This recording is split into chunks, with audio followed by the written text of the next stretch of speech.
Welcome back to Exotic Astrology. Nice to see you back. And today we are extremely delighted to have Kṣaṇāti ji with us again. And today we will discuss on spirituality and discuss many charts on spiritual personalities, which Kṣaṇāti ji will discuss. And I have brought some spiritual charts of common people. So many times people think that spirituality is only for the people who are already enlightened. And people who are already there in the holy books like Ramayana, Mahabharata or Srimad Bhagavatam. It's not for the common people, and it is also not for the married people. It is only for the people who disappear into the forest, right? So that is why I have brought charts of common people who I know from last 10-15 years, and Kṣaṇāti ji will show charts of divine personalities. So there will be a mix of both the areas. All right, so welcome, sir, to Exotic Astrology once again, and the stage is all yours. Welcome. Namaste, Bhabajeet. It's so good to be back here with you on Exotic Astrology. Our Saturn K2 presentation did wonderful. The community had received that very well, still getting many views on that. And it's good to be back here with you to discuss a spiritually focused and oriented topic. I think it's wonderful that we're looking at the chart of the average human native, which is constantly being grabbed by the grahas, influenced by the grahas, so they can use that for their spiritual evolution. And when we look at the chart of the guru or the Sat Guru, the fully enlightened or the awakened guru, they have actually evolved past their chart. That doesn't mean that the chart doesn't show certain things. The chart will still show certain things, but they have evolved past any malefic or negative influence in their chart, only manifesting the most evolved or most highest vibration of any type of planetary conjunction. So I would like to start by sharing my guru, Ammaji. So before I begin to get into this discussion, I just want to do a quick chant or prayer to my guru. And then, so if you'll just give me the moment while I do this quick prayer for her. Om Tvameva Mata Cha Pita Tvameva Tvameva Bandhu Cha Saka Tvameva Tvameva Vidya Dravinam Tvameva Tvameva Sarvam Amriteshwariyema Tvameva Sarvam Amriteshwarye Namaha Tvameva Sarvam Amriteshwarye Namaha Hari Om Om Namah Shivaya. So when we look at the chart of any master or awakened teacher, we can't look at it from the perspective of a normal human being here. Just like when we're looking at Lord Krishna chart, Lord Rama chart, you do not approach these charts from the perspective of a normal human being, because these are evolved spiritual beings.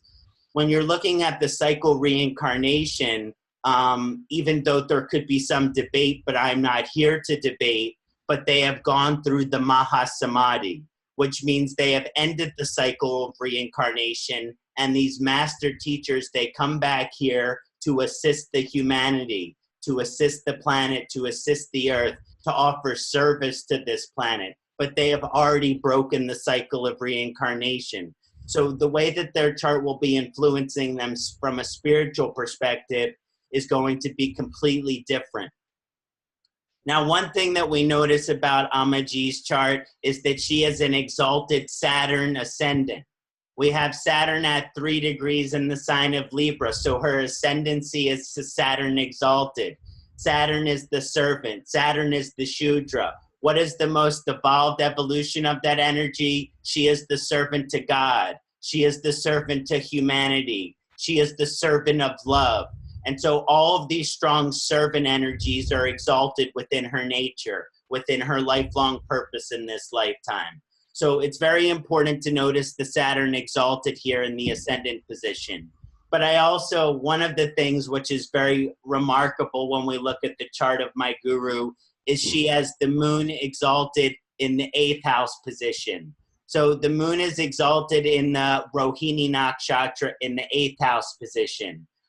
Because of this influence in her chart, normally this could cause some difficulties. So if you were a regular human being, you know, work a regular job, have a regular wife, this might have some difficult influences on your chart because the moon is in the mind and it's in the 8th house here and it's very strong in the 8th house.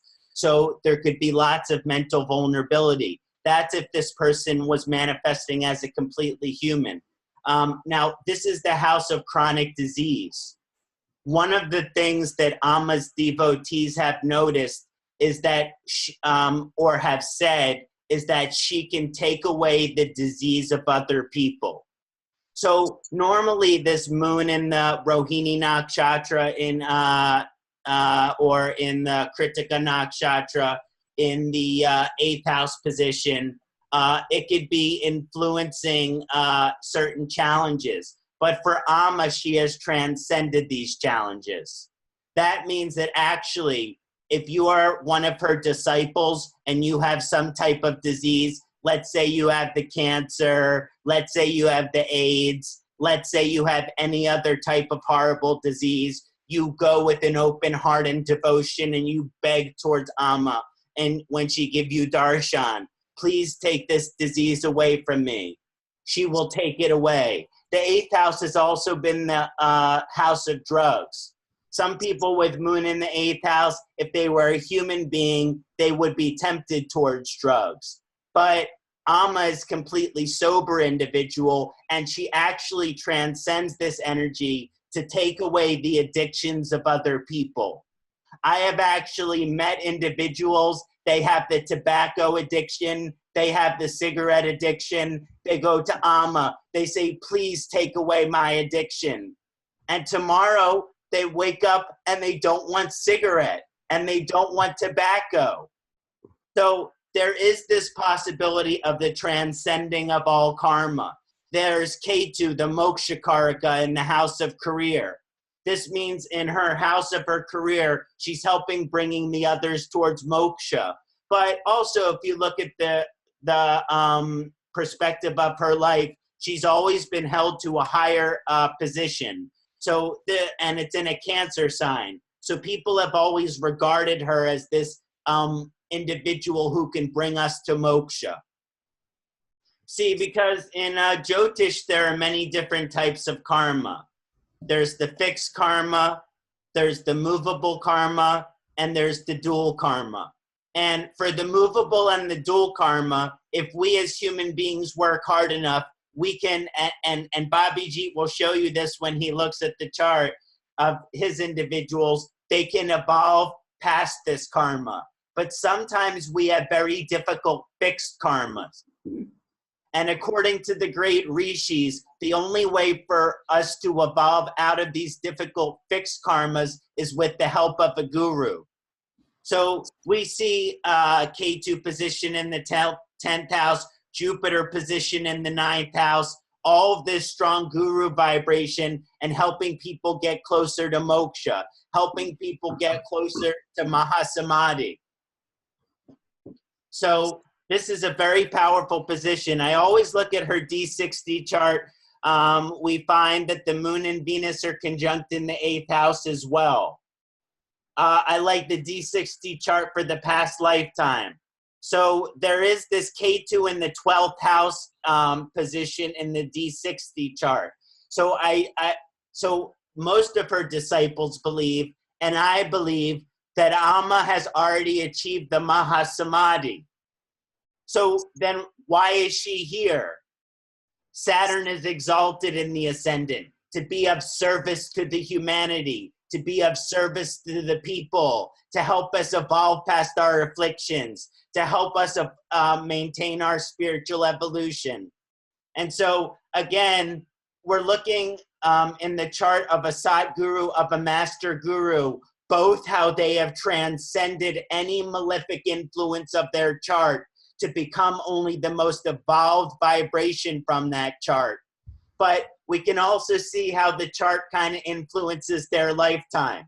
See, because you have Saturn exalted in the ascendant, And many of Amma's disciples say that she is very strict, say that she is very disciplined. If you are one of her disciples, she says, go do this, go do that. Why haven't you done this already? So she's a very disciplinarian type of guru. And this comes from the exalted Saturn in the ascendant. Every person who takes her as their disciple, they become more disciplined throughout their life. So I think that's one of the many reasons I have chosen her as my guru, because very early in my life, I lacked discipline. So when I chose her as my guru and took my oath and got my mantra at the age of 15 years ago, it was very much the start of my path towards discipline.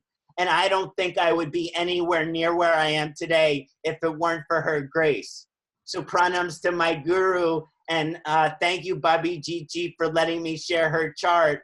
And I hope that you have enjoyed that. Thank you. Yeah, if you could just share the chart again, I also have some Please. insights. Yeah, so in this, as because it's a Libra Lagna, so Saturn is also the Yoga Karaka in the chart. So what I have generally seen is if the Yoga Karaka is very strongly linked with the ascendant, or in any house in exaltation, or in a very great dignity, then what I have seen is these people, they are very much, they do something which they love very much. Not that they may not do it in the career front, but in general, they will be somebody who they like being very much. And this is what is very true with her, I guess. No? She does it all very naturally. It's not that somebody is forcing her or something, it's like. And the other thing I can see here is the ninth lord and the 10th lord, moon and mercury. They are in the moksha houses. Yeah. And they are also in trines to each other, Yeah.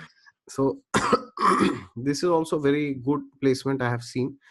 And the most important thing I would say here is I see the lord of the ascendant placed in the 11th house. That is a extremely very beautiful placement to have in any chart. So this chart, what I understand is, if I would not know this person before, if I would just read this like any ordinary chart, no, then I would say, first of all, this person is a very fixed individual.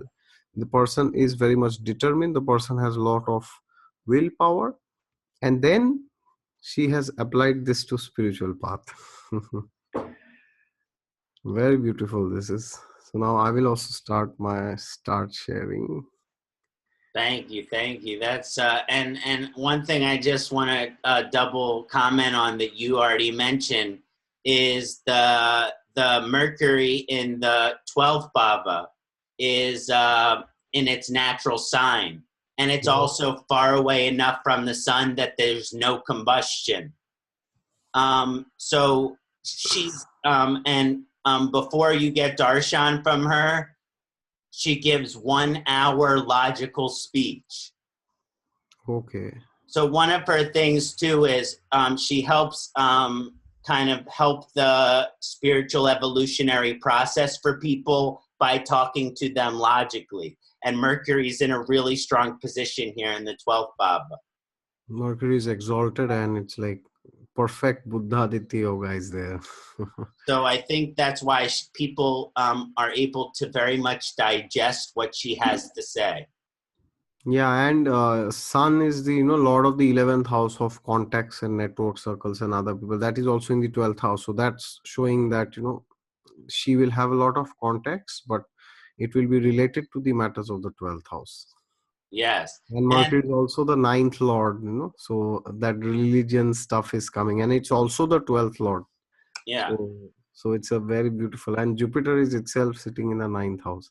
I know. I feel like we could stare at this chart all day. One more thing is Rahu, 4th, 10th house axis could show why she has become a guru internationally in terms of having lots of, because of K2 in the 10th and Rahu in the 4th house, yes, she's recognized as a guru in her home, but pretty much every country across the globe. Yeah, and it's a beautiful chart. And the Lagna Lord and seventh Lord Mars, they are also conjunct. So in my experience, I have seen when these placements are there, the Lagna Lord, seventh Lord conjunct or mutually aspecting each other, then dealing with other people becomes a very important part of their life. I have seen this in my experience, and that's what she does 24 hours. Like, she's all about other people, and Yes. amazing it is. So let you share your screen, Bhabajeet. Yeah, I will start the share. Okay, can you see? I will just pull out one chart.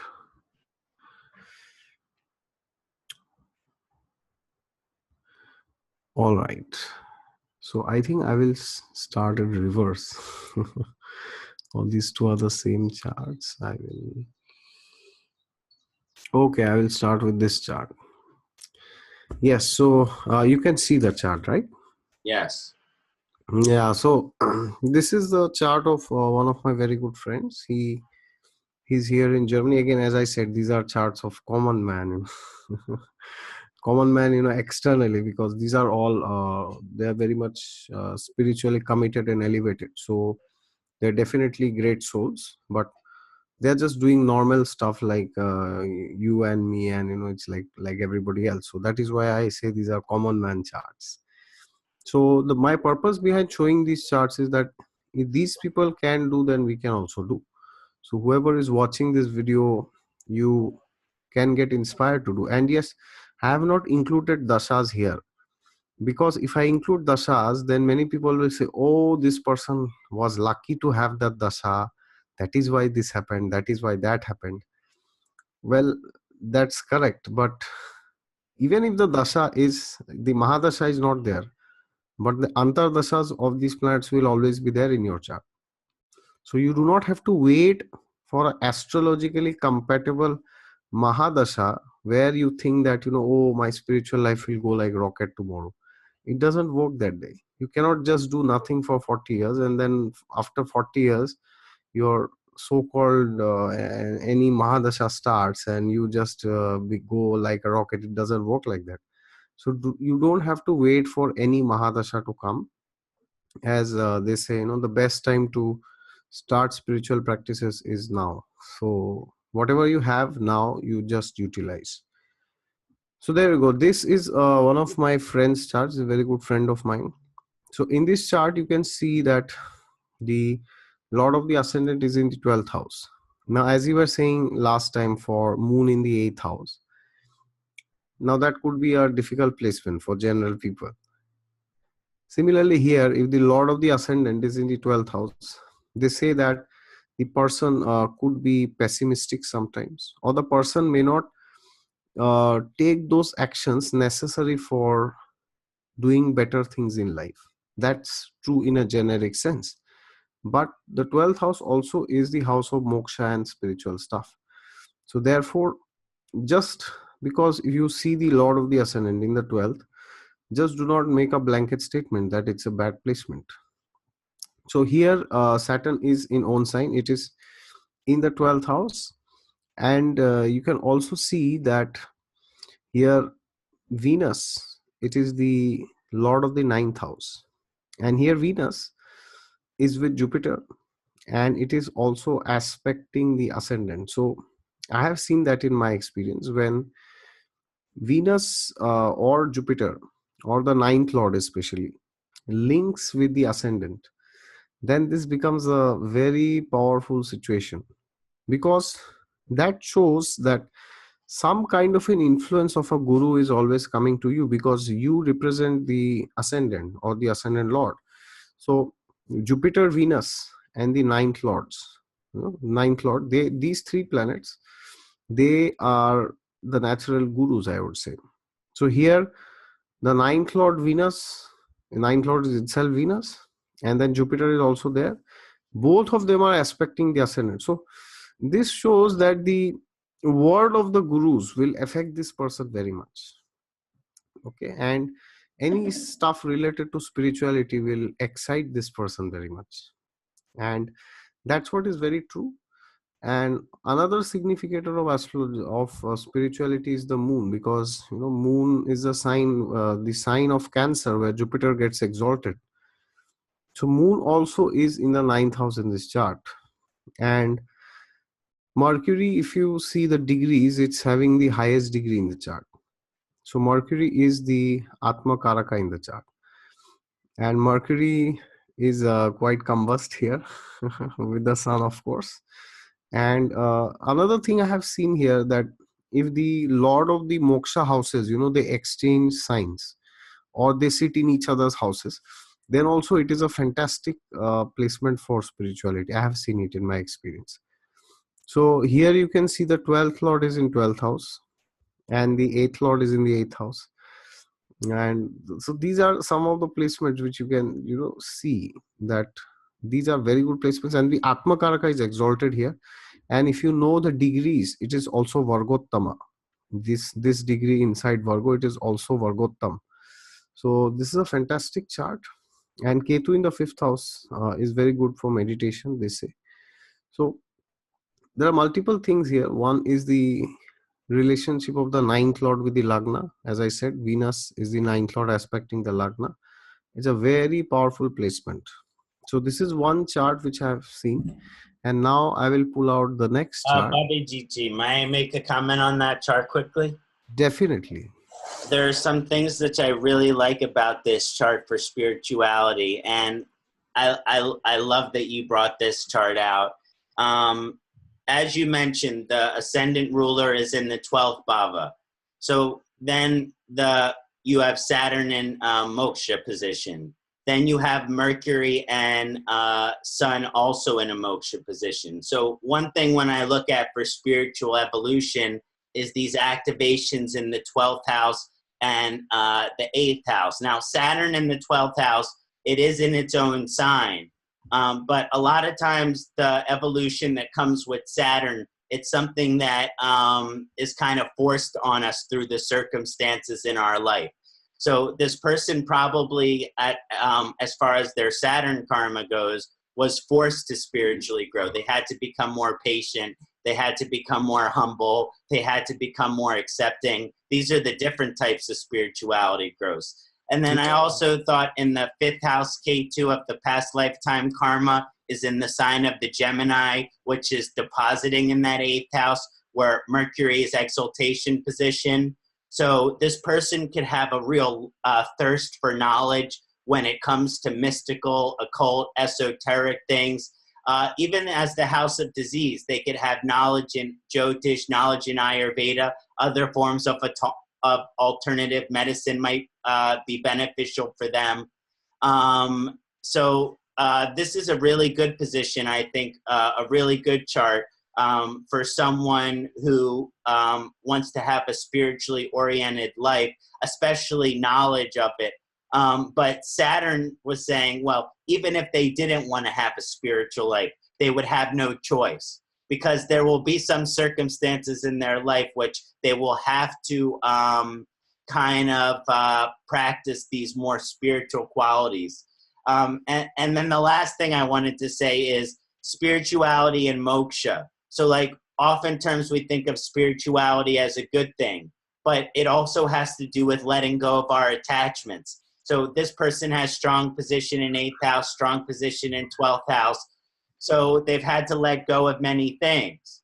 And that will make you a spiritual person. Yeah, and there's another thing here, Saturn and Mars are in mutual aspect. Yeah. So that 9-12 axis is there, and Moon is also kind of afflicted by Mars and Saturn. So what you have said is very true. Things have not come very easily for this person spiritually. And there's some very severe health issue which this person has, which I will not mention here. It's related to one of the bodily organs, but yeah, so there are health issues because of this ascendant lord in the 12th, and Atma Karaka being combust by the sun. At the same time, because the Atma Karaka is exalted and it is also Vargottam, So this person is very strong will, in spite of all these things. And Yeah, and ascendant is Satyabhishak. Yeah. yes, So yes, so then person is diseased, but also they're supposed to become healer. yes, it is last degree of Shatam. Satyabhishak. So he has to figure something out to preserve his life. Yes, yes, yes. Yes, so now I will pull off the other chart. This, Thank you for letting me share, Bhabajeet. yeah. And this is one of the charts of my seniors. So this is another super chart. So when first you glance at this chart, you are like, maybe this is a chart of some avatar of Lord Vishnu or somebody. And this person is born on Akshay Tritiya. As you can see, both sun and moon are exalted, which is this year on 10th May, I guess. And this is an extraordinary chart. This is like the Lord of the Ascendant. Very cool chart, Bhabajeet. So Lord of the Ascendant is in the 11th house, like the chart which you showed of Ma. And Jupiter is exalted. It is in the Lagna. It's in Digbala. And Jupiter is also the sixth Lord here. So sixth Lord, when linked to the Ascendant, can give a power to do a lot of penances, tapasya, austerity, do a lot of fasting and pujas and chanting and reading the scriptures. That them, because sixth house is the 10th from the ninth house. That's a very good house for doing brahmacharya and such stuff. And then we also have sun, which is exalted. Now why I'm speaking of sun here, because this person's family has been very spiritual. So sun is the lord of the second house. As you can see, it's the sign Leo there. So the second lord is in the 10th house. So this shows that one of the most primary karmas which this person will have is dealing with some of the matters of the family. So family matters is very important for this person, because the second lord is in the 10th. And then you also have Mercury, the third lord in the 10th. So whenever 10th and third houses, these are linked, and the person can take up things like giving knowledge to others as a career.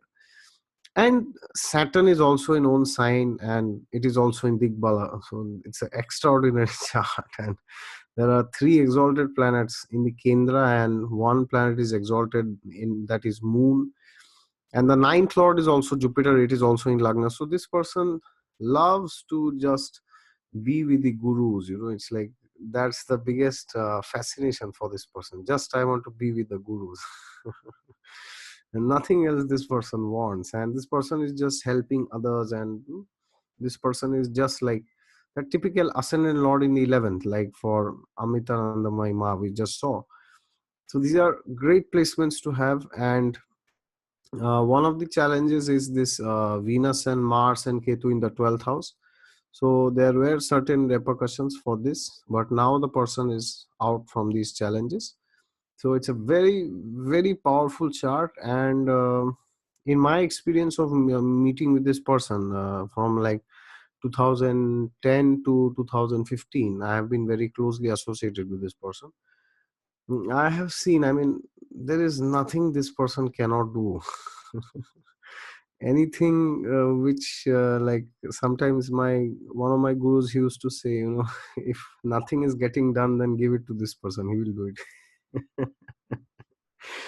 So fantastic chart. This is an extraordinary chart and very good. Two Mahapurush yogas are there. Hansa Mahapurush yoga is there. Then Shasha Mahapurush yoga is there.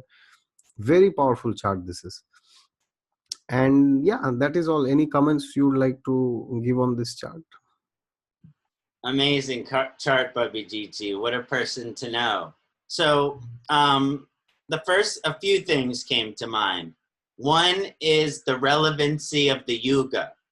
See, because it's true, a chart like this in the Satya Yuga will have a many different manifestation, because this chart manifesting in the Kali Yuga is limited. And not limited this person will have an amazing life. But we in the Kali Yuga, the Kshaitra is the highest worship. So that's why athletes are worshipped. That's why politicians are worshipped. That's why celebrities are worshipped. But also, and so that's one thing that I wanted to mention is this person is a very spiritually evolved soul for many, many lifetimes, and they're probably doing amazing work in this life, but they're also living in the wrong time. Now, I don't mean wrong time in terms of they don't carry benefit here, but all of the gifts which this chart has to offer are not honored by the Kali Yuga. Yeah, exactly. That is very true. And again, I was showing another principle. That here also you can see the fourth lord, which is one of the lord of the moksha houses, is again Venus, and in the 12th house, and it is again with the 10th lord. You see Mars. Yeah. So that also makes spiritually very prominent as a matter of karma. Just not just giving lectures or something, just doing things himself also. So this is one very beautiful chart, and I will pull out somebody else's chart also here. And the Mars was in Gemini, which while many of the other planets were exalted, that's not the best position for Mars. And again, Mars is the Kçaitra, the warrior. So, and then I was also thinking that Ketu and Rahu are sometimes considered debilitated along the Gemini Sagittarius axis. So, so the K2 could show some K2 in the 12th house. Like you said, there was some problems with which the individual dealt with. But in general, it can kind of show this like following my own spiritual path, renunciating the material world. But then the person's also sun in the exalted in the 10th house, which I think would correct that. But a duality between wanting to renounce this world, but also wanting to be successful within it. Yeah, that is perfectly seen in the life of this person. So how that has manifested here is that this person is inherently very detached. This person doesn't like to be famous or name and fame. This person is least interested in all this. But somehow, because of his actions, these planets like Sun and Mercury and Lagna Lord in the 11th. So even if this person doesn't want, a lot of name and fame comes to this person. Yeah. And this happens especially in spiritual circles, and that's very aptly you have mentioned. So that dilemma is there, but for him it has worked out like this, that he himself doesn't crave after this, but somehow it comes to him. That's the best approach. Yeah, like even for the battle of Kurukshetra, if you see, Arjuna never wanted name and fame. Yudhishthir never wanted the kingdom. It was they never wanted to fight also, but Krishna said that no, you will fight, and Yudhishthir became the king. And in fact, Arjuna is also equally famous like Krishna, because if you see the photo of Bhagavad Gita, the book, you will see that Krishna is sitting there in the chariot. So he's not very prominent there, but Arjuna is like, he's taking the Gandhi when he's standing, and he's the hero there. Yeah. It's the same thing with Moses in the Old Testament. God was like, Moses, I want you to lead my people. And Moses was like, you got the wrong guy. I'm not the person you want to do that. I'm just a shepherd. I just lead these lambs. I just lead these goats. And no, that's exactly why I want you. Yeah. Okay. Yeah, so one more chart I'll show, and then we can go to the other chart which you have, I guess.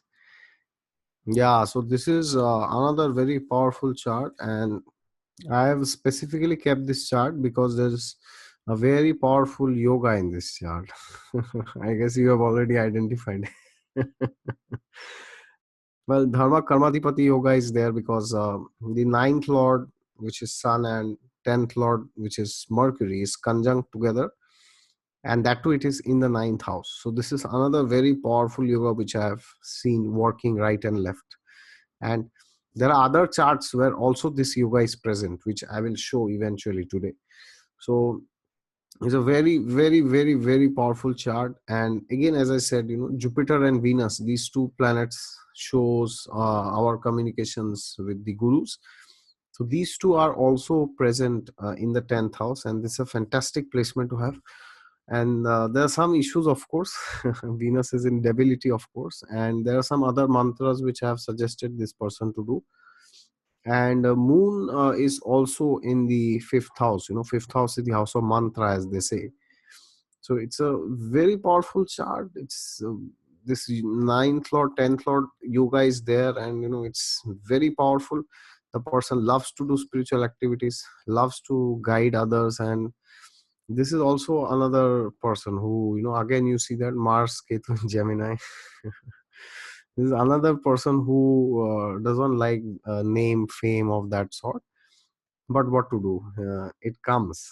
And here also the Lord of the Ascendant is in the 10th house. That is also another fantastic placement.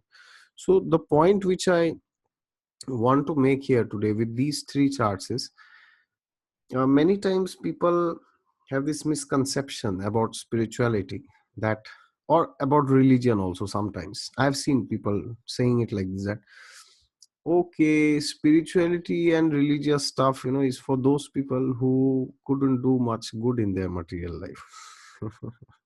So it's like a consolation prize for those people who failed in their material life. I've heard many people saying like this, because whenever many people mail me that, I have started reading the Gita after seeing your videos, etc. But people tell me, my family members, my relatives, my friends, they tell me that, oh, your material life is good, why are you becoming spiritual now?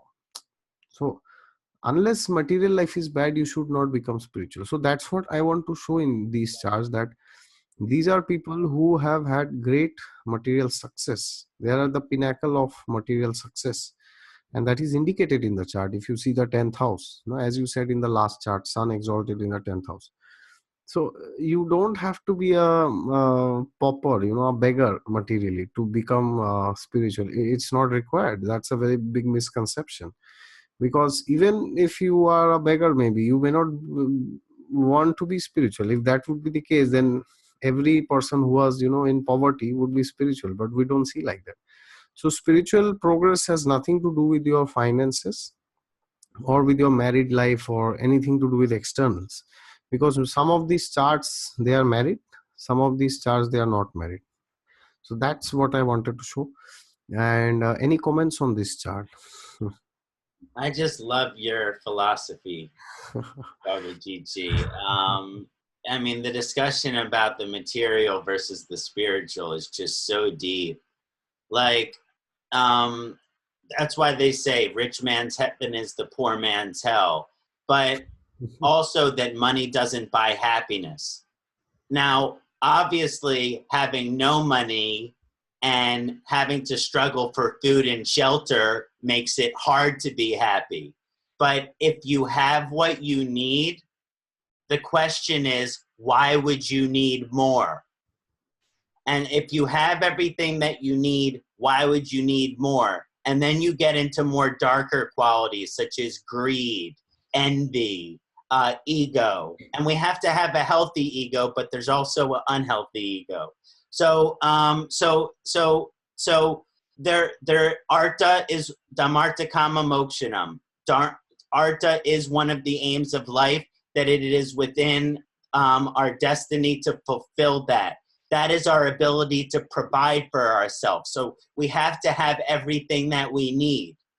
But again, this desire to have more than we need, that's an infection that the world is suffering from. And I think when we get outside of this Kali Yuga, so in this chart, you have a person, strong energies in their career, and strong energies in their material influence. But then, like you said, that particular yoga in the 9th house kind of leads them on a path of spiritual evolution. Very beneficial for this person to have a guru. And there's even potential for this person to become a guru. But that Mercury K2 in the 7th house is this is saying for their spirit, K2 is the moksha karaka in the 7th house. So they could either have a very unique relationship in which their partner is helping them spiritually evolve in a really intense way, or they shall have no relationship at all. And the moon is in the 5th house, so there's desire, romance, attraction, and all of these things. But it's really only the partner who's going to help you grow spiritually that's compatible here. So a lot of the support, it does support their chart for them to achieve, to have what they need. But then once they have what they need, I feel like not to be attached to the partner and to focus the life towards spiritual practices. That's what I was feeling from this chart. Yeah, and if you see the nakshatras, the ascendant is in Mula nakshatra, where Saturn has been for very long, and now it has entered, Purvashada. And now 3 planets are in Sagittarius, and he has many planets, in like Uttar Falguni. He has, Sun, Mercury, Jupiter. So Uttar Falguni is about, consulting and negotiations and making deals with others. So as you said, he has a potential to be a very good guru, and definitely he is also indeed, a very good guide, and people keep approaching him not only for spiritual reasons. Like he's also here in Germany, and one of my another friend, he was calling this person that I'm having to get my driving license, can you help me, I'm facing this problem, that problem. So it's very good for this person to guide others. Hello, ladies and gentlemen. Welcome back to Exotic Astrology, and we are with Kṣaṇāti ji today. Like we were recently, and we discussed many charts of Amritanandamayi Ma and some of my god brothers who I know personally from last 10 years almost. So we discussed on a very spiritual chart, and the other charts were of common man, so that we can also get the confidence to do spiritual practices and not just think that it's only for the divine people. So now we will discuss some other charts. So the stage is all yours. Namaste, Bhabajeet. Thank you for the introduction. That was a great first part where we looked at both the 3 regular charts and also of the guru, to look at these different vibrations, how the chart influences us, but how the guru may even transcend the chart. So that was very profound and enjoyable. The next guru, which I would like to discuss, is Shri Yogananda ji.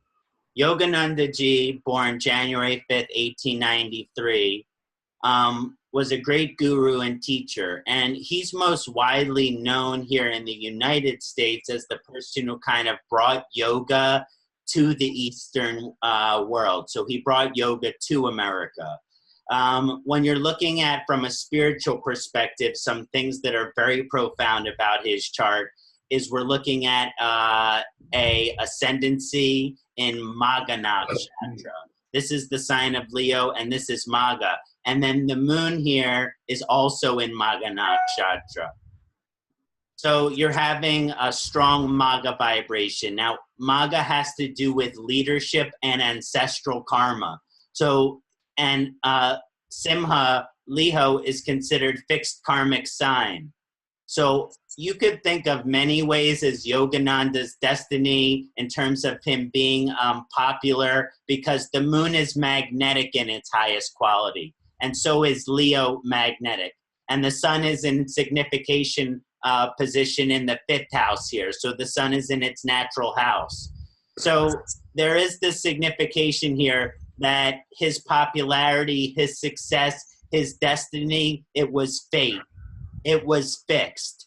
All of Yogananda's energy and what he became and his success and his popularity, it was his Dharma. It was his destiny to share yoga everywhere across the world. So this is a very strong fixed karmic ascendant here, and Maga Nakshatra. It's ruled by Ketu. So there's a strong ancestral karma coming through into the leadership. But another nice aspect that I really like to mention about Yogananda is his Mars-Jupiter conjunction here in the 8th house, because you have the Vijapreet Yoga. The ruler of the 8th house, Jupiter is there in 23 degrees, and it's conjunct with its ally Mars. And remember, he's a Leo ascendant, so Mars is a functional benefic. So this is a really, really positive combination. Now, normally you wouldn't think eighth house, but again, we're seeing with these gurus very strong conjunctions in their eighth houses. This one, Bhabajeet Yoga. So this person, in their writings, which is the autobiography of the yogi, they taught about enlightenment. They reach different celestial dimensions. So Yogananda actually describes in his book different dimensions he would travel to. So this is an ability for astral travel, traveling to another dimension through meditation, which is the experience of samadhi. So we're talking about his incarnative form, which is Yogananda as a physical being, being able to experience samadhi. So this is someone that, not from a perspective of Mahasamadhi, but we're talking about experiencing samadhi through the lifetime. Although because of Bhabajeet Yoga here, you could also argue that he has achieved the Mahasamadhi prior to this lifetime. But we know that Yogananda achieved the Mahasamadhi in his lifetime because he left through the meditation. And this is very interesting because we look at the Rahu position in the ninth house. Rahu position in the ninth house, his Rahu Dasha was 1941. And the Dasha when Yogananda left his physical body was Rahu Ketu, Rahu Mahadasha, Ketu Antardasha. So when you're talking about the perspective of the spiritual evolution, Rahu in the ninth house, first of all, in the beginning of his Rahu Dasha, it really is when he became popularity as a guru. See, because he was always a spiritual teacher and he had great gurus. And by the way, his guru was a Jyotisha. This is when people began to worship him. And sometimes there's confusion when it becomes to worshiping a guru. So you can see Rahu in the ninth house. The confusion is that the guru is God and that you are not God. See, the confusion is there is separation.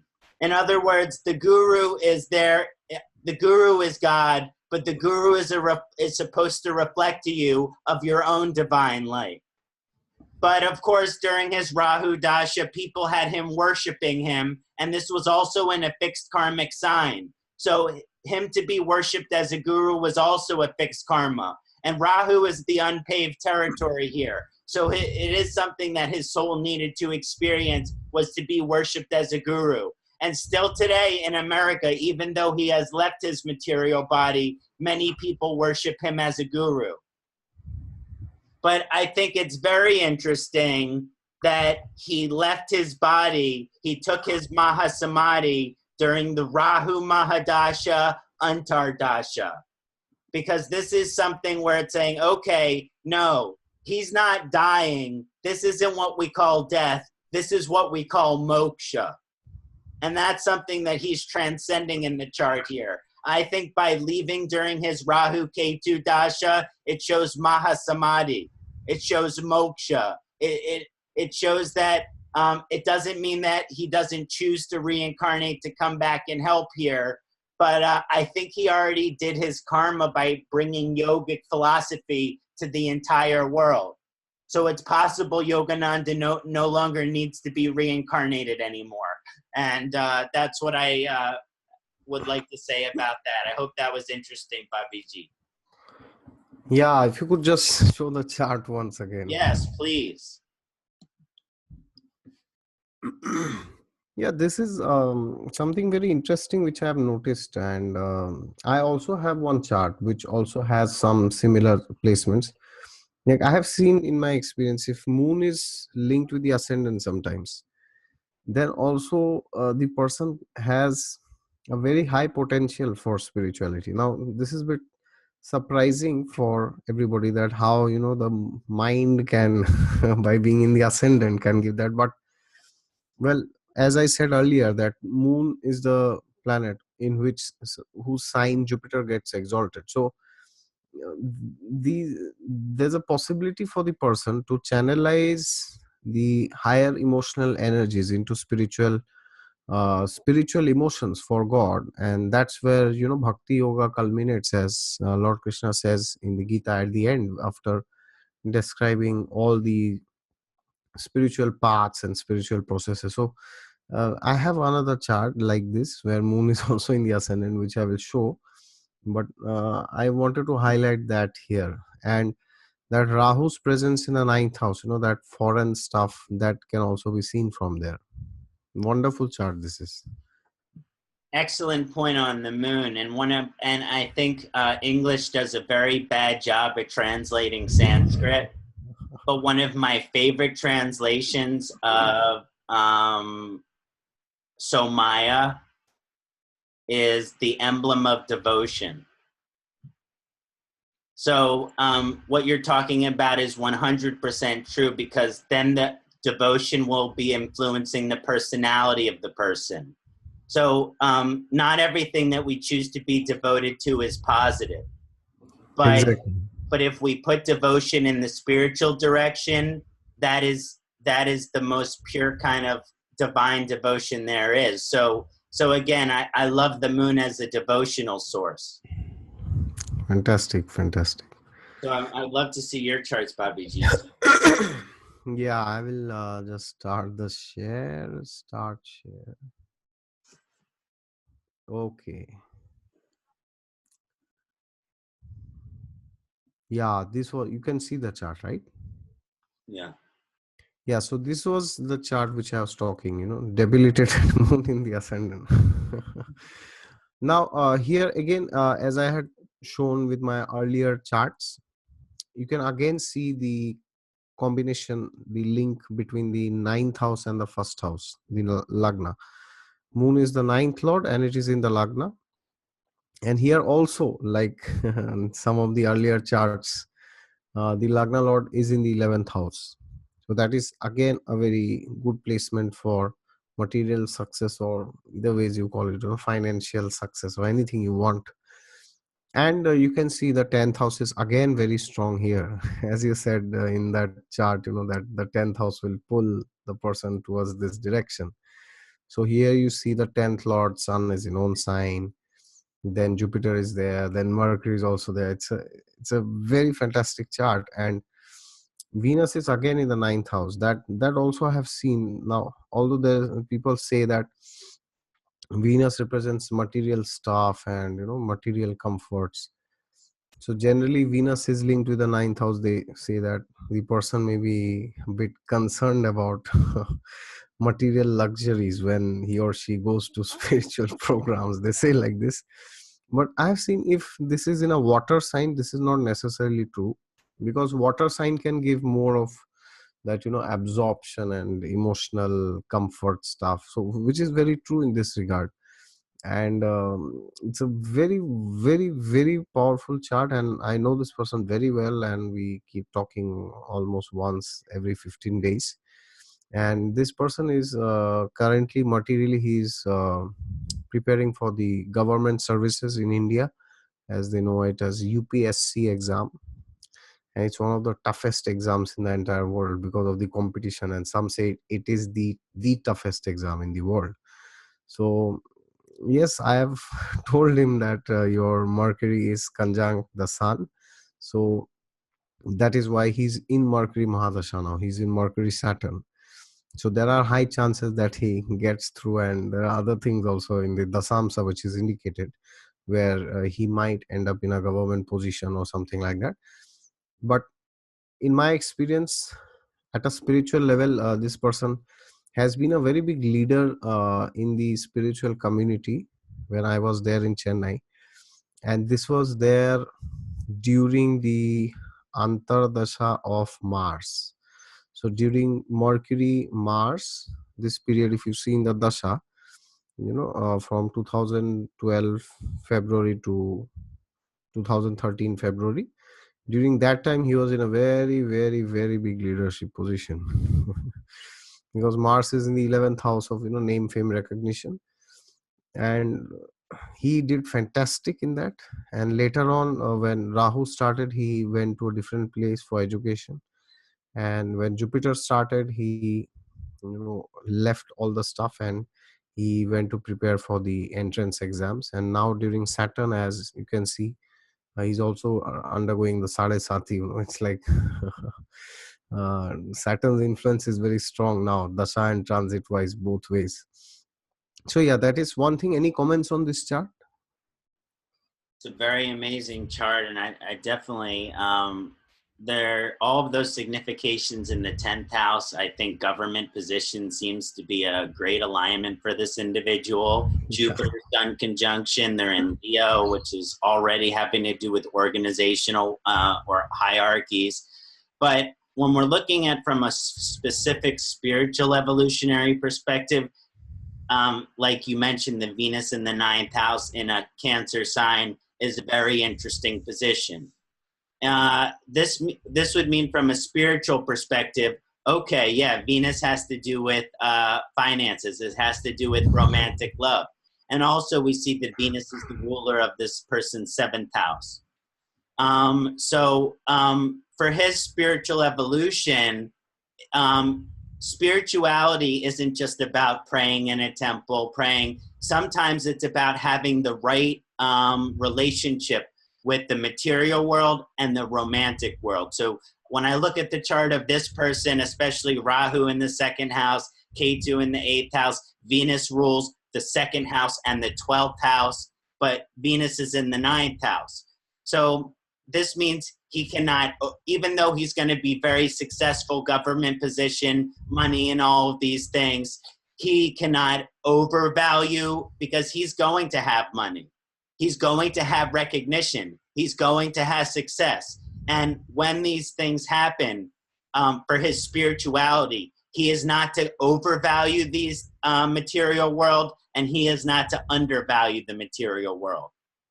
And a lot of times I have Venus in the 9th house. So I can also share, it's in Libra, but I can also share from the personal experience that you're not supposed to overvalue money, because family is more important than money. God is more important than money. Health is more important than money.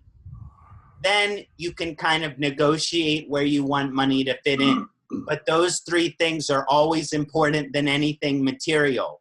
But you also can't completely give up money.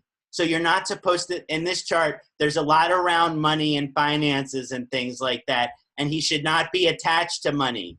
But he should not forget that it deserves a certain amount of importance in the world as well. So again, that Libra and the 12th house vibration. How do I find the balance between the material and spiritual world? I'm going to be successful materially, but I don't want to give it priority over my family or my spirituality or my health.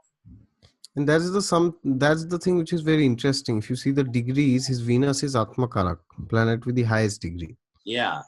And now Venus Atmakarak, I've seen these people very much into dressing and beauty and keeping oneself good looking. Here again, then this is forming the 9th house, in the sign of Cancer. So it's a very spiritually oriented Venus. This is what I have realized. Yes, yes. And this person, they haven't gone through Venus Dasha. When is Yeah, it's on the line. what's that? It's on the line after Ketu Mahadasha after 2027. So that's very interesting too. So Yeah. that means the person, they might do certain things in the earlier portion of their life that they will no longer do anymore in the rest of their life, because they're becoming much more evolved.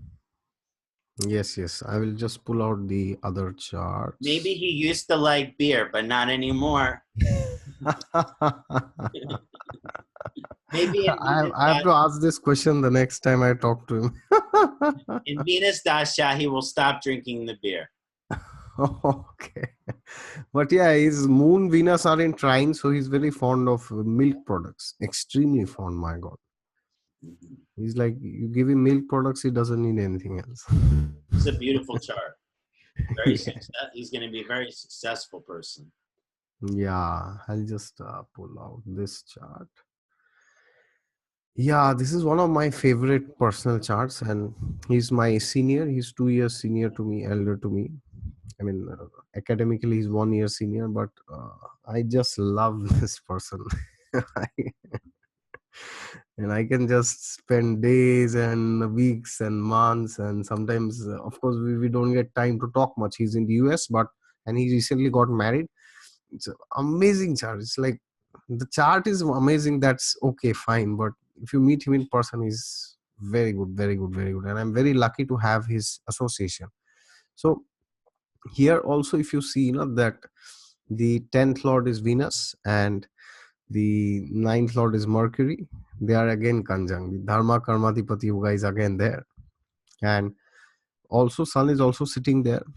So it's Sun, as you know, the natural significator of the soul and Atma and all this. That's very interesting. So again, here the lord of the Lagna is in the 12th house. So that again makes him very detached. So one of his most frequently used statements is that I have done my part. Whatever God wants to give me, He will give. It's not that, oh, I have done it, my money should double in 7 years. Well, he's like, okay, if God wants, it may become, triple also. But if God doesn't want, then maybe it stays the same or it goes down. And it's Saturn return, right? Yeah, Saturn is directly over those degrees now, actually. Yeah, so now it's like, and when Jupiter had entered his ninth house in Virgo 2 years back, from there it was aspecting his fifth house, and that time he also got initiated into a mantra by one of the gurus, and it was like very lucky day for him that day. And amazing chart this is. Moon is in Digbala, Jupiter is exalted here in Cancer, and Jupiter is in Pushya nakshatra, and Pushya is also very famous for like spiritual stuff, and Ketu is also there. And he got married recently, so he got married to somebody who is also from the same spiritual community, from where he is. So it's like very is extremely lucky on those lines. And due to some reason, when this person had approached me for just looking into his chart, so I just saw seventh lord is Moon. So then I don't know what happened. I just spontaneously said, that maybe it could be that your mother has a very strong say in finding the spouse.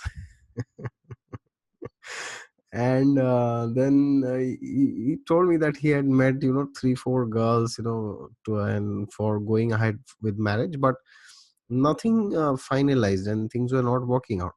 Then suddenly one day he called me and said, actually my mother called me and she said that there's a girl in Bombay, India, and I have seen her and I kind of like her. I think you will also like her. And then he told me that please pray, I'm going to look to meet that girl this time when I go to India very soon. And I was like, yes, I think she is the one. And the funny thing is, like you can see the Jupiter Ketu connection here, and his wife had got diksha from the same guru which he got recently 2 years back. And but his wife had got long back, in fact. It's like in my knowledge it was like some 7 8 years back only she had got diksha. And now both of them are situated in Los Angeles, and they are very much into spiritual stuff, and they're totally into spiritual communities, and like reading the scriptures every day, chanting mantras, and doing spiritual programs. Is amazing chart this is, and very nice, very beautiful person. I have no words to describe this. So any comments on this chart? Again, a very beautiful chart here. K2 Jupiter conjunction in the seventh house, and the Jupiter is an exaltation position.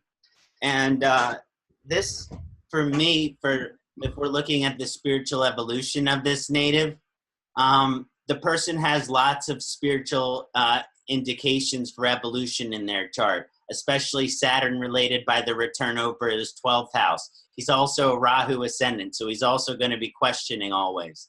And then you have Venus, Sun, and Mercury in the 9th house, which is very positive in terms of the Mercury exaltation, but that's a very logical minded person. So it doesn't mean that there's the exalted Jupiter. There's a lot of spiritual potential there, but the person has a logical nature to them as well.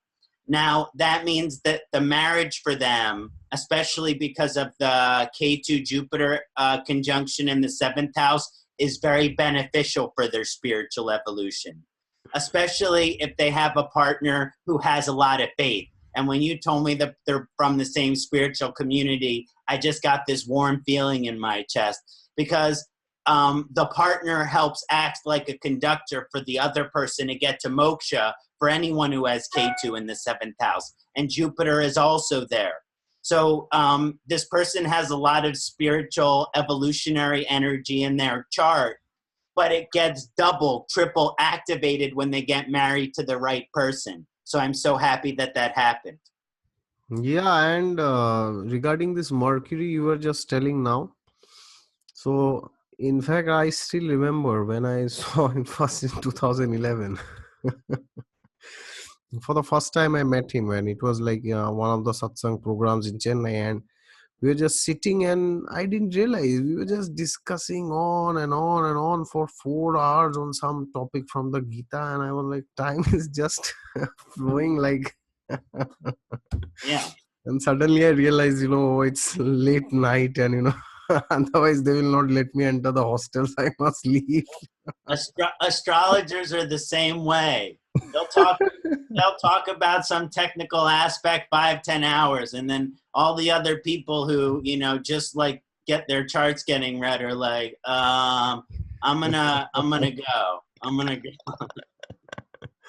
Yeah, so it's like fantastic. I mean, I still remember all the interactions with, and I've also tried my best to pull him to my channel, to make some videos together. But Yeah. he's like not very much interested in coming to the limelight or something like that. I feel like the wife will bring a lot of bhakti into his life, because the study of spirituality can sometimes be very academic. Yes, yes, And yes. so it's good that that K2 Jupiter in the 7th house is there to bring in the bhakti yoga path. Fantastic. This person is like that. That mixture of gyan is there with, and bhakti is also there, and moon is also his atma karak. If you can see, it's in 29 degrees. Yes. So, that again, that natural inclination towards, Bhakti. more internal absorption that is there. And I'll just pull off one more chart very fast. And in this also, this is another chart, so you can also see the Dharma Karmadipati Yoga is also there in the chart. The ninth lord and 10th lord, moon and Mercury, are again conjunct. And this person is into serving cows, go seva. And Jupiter is exalted in the Pushya Nakshatra in the 10th house. And Pushya has things to do with cows in general. That represents the udder of the cow. So this is one way, by which you can, I mean, that's of course a very big generalization, that somebody has Jupiter in Pushya in the 10th house will serve cows. That's a very big generalization. But what I want to say here is that uh, sometimes we make astrology too much complex. If you can just use it simple, then it works many times. I've seen. Yeah, so these are the charts which I wanted to show. And here also, as I said, Lagna Lord Venus is in the 9th house. So basically, these are the principles which I'm, demonstrating in all these charts. The connection of the Lagna with the 9th house or the 9th Lord, and the 12th house, importance of the 12th house, and Jupiter and the 9th Lord's placement. So these are some of the points which I wanted to, and I will stop this screen share now. Thank you, Bhabajeet, for sharing this time and this discussion with me. It's always a blessing to hear your wisdom and your intention to help your clients with their spiritual evolution. So I just want to thank you again for taking this time. Yeah, thank you very much also.